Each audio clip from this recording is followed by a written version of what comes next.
জীবন আছে, কোরআন বুঝে মরার চেষ্টা করব ইনশাআল্লাহ। 3 নম্বরে শুধু না, এটা আমাদের বোঝার চেষ্টা চালাতে হবে। কিচ্ছু লাগবে না, আপনি খেয়ে ফেলেন, নষ্ট হবে। আমার কাছে কিচ্ছু দেবেন না, আর এখানে কথা বলবেন না। আবার কারে চা দিচ্ছেন আপনি? পেছনে যে কয়জন আছে দিয়ে শেষ করে দিন, তাড়াতাড়ি করো। একটা ক্লাস চলছে আর উনি চা খাচ্ছে। সবাইকে চা দেন, তাড়াতাড়ি করেন, ডিস্টার্ব করলে কিন্তু বোঝাতে পারবো না। এটাকে আমি আর কি মারছি? ক্লাস চলে বিশ্ববিদ্যালয়ে, আমরা দেখি 40 থেকে 45 মিনিট। আমরা 1 ঘন্টা ক্লাস যদি নেই, 1 ঘন্টা ক্লাস নিলে কমপক্ষে 20 ঘন্টা পড়া লাগে। এটাতে আর কি মারা ক্লাস চলছে নাকি? এক ছাত্র এসে স্যারের কাছে বলছে, স্যার হয় ছুটি দেন নাই আমি গেলাম। ছুটি দেন নাই আমি গেলাম মানে তার রোল নাম্বার কত? 82। 82 মানে ক্লাসে ছেলে মেয়ে কয়টা? 82টা। 82টা ছেলে মেয়ে, ওর রোল নাম্বার কত? খুব ভালো ছাত্র। ওর জীবনে কোনো এম আছে, কোনো উদ্দেশ্য আছে? শুধু আসে, এটা আনন্দ ফুর্তি করে চলে যায়। আপনাকে ওইরকম ছাত্র নাকি? আজকে যখন এসেছেন এই প্রচন্ড গরমে কষ্ট স্বীকার করে, অন্তত 1টা ঘন্টায় যেন কিছু বাড়ি নিয়ে আমল করার জন্য যেতে পারে। আমি যে শব্দগুলো বোঝাচ্ছি খুব কঠিন কঠিন শব্দ, এতদিন আপনি শোনেননি। কোরআনে কোরআন পড়ার ব্যাপারে কয়টা শব্দ আছে আপনি জানতেন না? কোরআন যদি কেউ বলে আমি কোরআন পড়ি, তার শর্ত মানা লাগবে কয়টা? 1 নম্বরে শুদ্ধ করে, 2 নম্বরে বুঝতে হবে, 3 নম্বরে যে বুঝবে ওই বিষয়ের উপরে তার বাস্তব জীবনে আমল করা লাগবে। এটাই ঝামেলা। আমরা জানি না এখানে এমন কেউ নেই যে টাকা ছেড়ে রাখে। যারা টাকা আসে, সুদের এই টাকা নেওয়া হারাম, এ জানে নাকি? হিন্দুও জানে, কথা বলে না কেন? এটা জানার পরও আমাদের আমল আছে। বলে এই যে 1 বিঘা জমি দেয়, 1 লক্ষ টাকা নেয়, 8-10 বছর এটা চাষ করে খায়, যখন ফেরত দেয় তখন 1 লক্ষ টাকায় ফেরত দেওয়া লাগে। এই সিস্টেম আছে না দেশে? এই নাম কি? এগ্রিমেন্ট। না না, এটা জায়েজ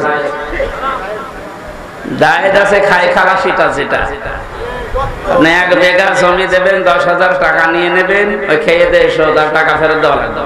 এই সিস্টেম আছে আছে কিছু এখন জানে যে জমি এটার ভেতরে আমি নেই। আর আমি বেশি নাকি?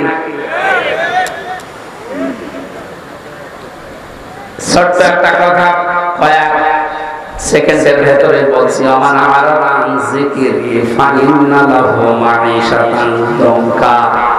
কোরআনে কারীমের সূরা তাহার 124 নম্বর আয়াতের প্রথম অংশে আছে, আল্লাহ পাক বলেন, আমার নিয়ম নীতি বাদ দিয়ে, আমার কোরআনের বিধান বাদ দিয়ে যদি কেউ উপায় করে, টাকা পয়সা আসবে, চর্ম চোখে দেখবে, বহু কিছুর মালিক হচ্ছে, কিন্তু জীবনের এই আয় উন্নতিতে আমি কোনো বরকত রাখবো না।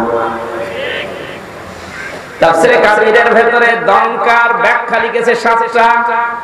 এখানে আলেম আছে না? দঙ্কার 1 নম্বর ব্যাখ্যা হচ্ছে, পৃথিবীতে আল্লাহর নিয়ম নীতি, আল্লাহর আইন বাদ দিয়ে কেউ যদি উপায় করে, ওই টাকা পয়সা, ওই অর্থ সম্পদের ভেতর থেকে আল্লাহ বরকত তুলে নেয়।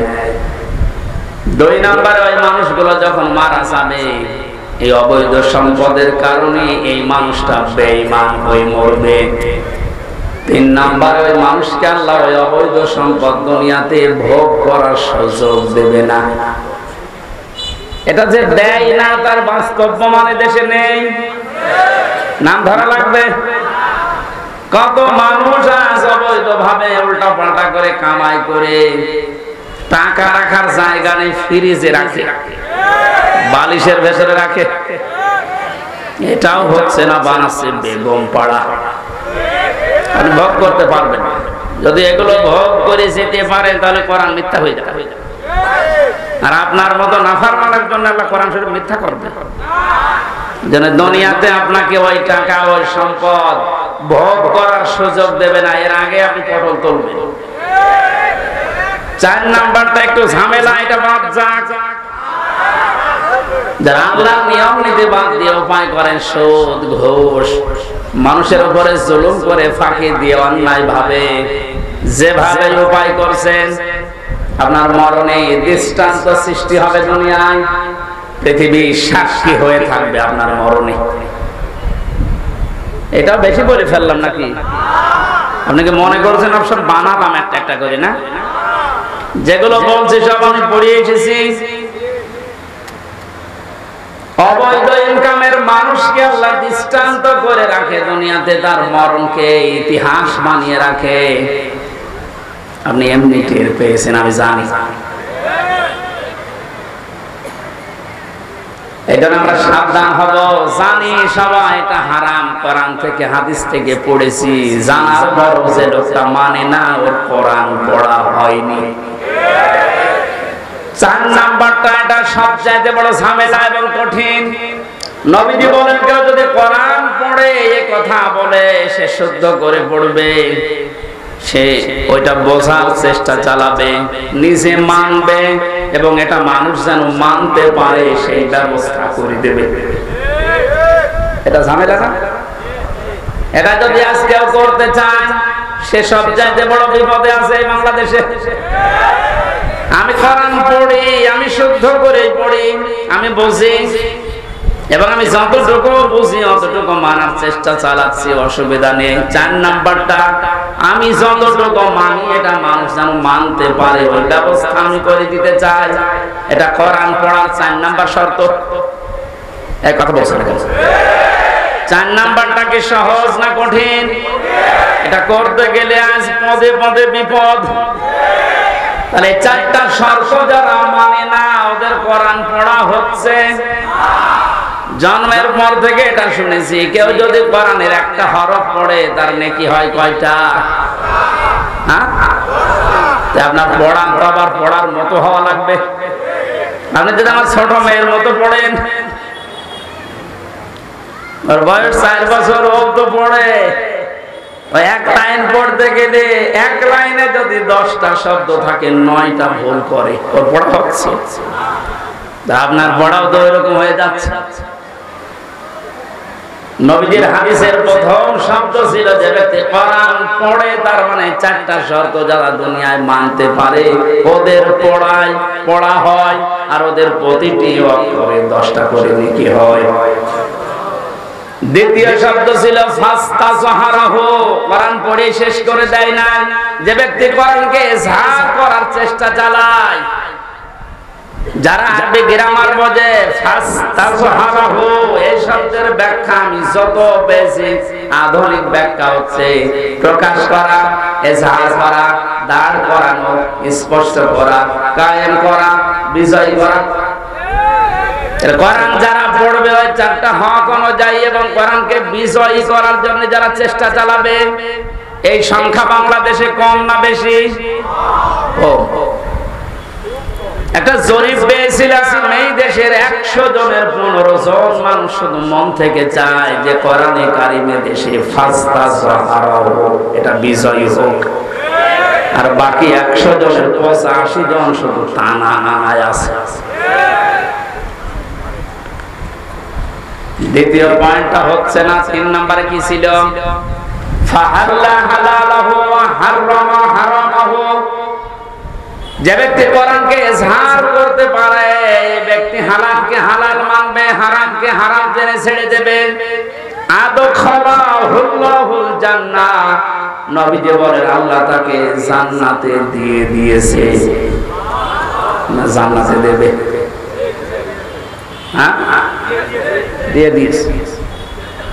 শব্দটার দিকে আমি খেয়াল করে চিন্তা ভাবনা করেছিলাম, নবীজি অতীতের শব্দ বললেন কেন? এটা পাস্ট, এটা মাজি। আদখালা ইউদখিলু, নবীজি মুজারে দিতে পারতেন, মাজি দিলেন, অতীতের পাস্ট দিয়েছেন কেন? তার মানে কোরআন পরিবার, সমাজ এবং রাষ্ট্রে যদি কোরআন বিজয় থাকে, ওখানে হালালকে হালাল মানা আর হারামকে হারাম জেনে ছেড়ে দেয় সহজ। যে সমাজে যে দেশে কোরআন বিজয় নেই, ওখানে হালালকে হালাল জানার পরও আপনি মানতে পারবেন না। এক কথা বলছেন, হারামকে হারাম জানার পরও আপনি ছেড়ে দিতে পারবেন না। নাকি জায়গাগুলো দেশে নেই?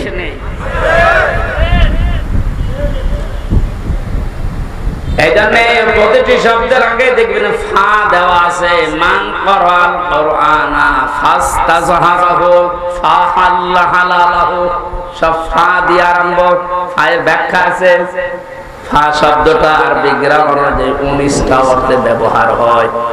এখানে যে ফা দিয়ে নবী যে বাক্যগুলো আরম্ভ করছেন, প্রতিটির পেছনে লুকিয়ে আছে আগেরটা যদি মানতে পারো পরের ফল দেখতে পাবে। তা আপনি কোরআন পড়ছেন কি করে? আপনি নিজে এবার টের পান চারটা শর্ত মিলছে না। কোরআনকে জাহাজ করার জন্য, বিজয় করার জন্য আপনার কোনো কার্যকারী ভূমিকা নেই। তাহলে হালালকে আপনি হালাল জেনে মানবেন কি করে? হারামকে হারাম জানার পরে ছেড়ে দেবেন কি করে? আদখালাহুল্লাহুল জান্নাত পরে, এরপরে শব্দে বেশি ওয়াশাফাহু ফি আশারাতিন মিন আহলি বাইতিহি কুল্লুহুম ক্বাদ ওয়াজাবাত লাহুন নার। বিশ্বনবী বলে, সত্যি যদি আল্লাহ রাব্বুল আলামিনের হারামকে হারাম জানার পরে তুমি ছেড়ে দিতে পারো, হালালকে হালাল জেনে আঁকড়িয়ে ধরতে পারো, আল্লাহ তোমাকে শুধু জান্নাতে দেবে না, তোমার সুপারিশে পরিবারের 10 জন মানুষকে জান্নাতে নিয়ে দেবে। যাদের উপরে জাহান্নাম অবধারিত হয়ে গিয়েছিল, যে কোরআন শুনতে এসেছে আপনি বুঝলেন এর মর্যাদা কোথায়। আল্লাহ পাকে হাদিসটা আমাদের প্র্যাকটিক্যাল লাইফে সেট করার তৌফিক দেন, বলেন আমিন। দরুদ আর সালাম করছে আমাদের নবী মুহাম্মদ রাসূলুল্লাহ সাল্লাল্লাহু আলাইহি ওয়াসাল্লামের প্রতি। মহান আল্লাহ তার যে সমস্ত নাম আছে, এই নামগুলো দুনিয়াতে কয়েকটা নবীর নামের শেষে দিয়েছেন। তার ভেতরে আমাদের নবীকে আল্লাহ দিয়েছেন রাউফুর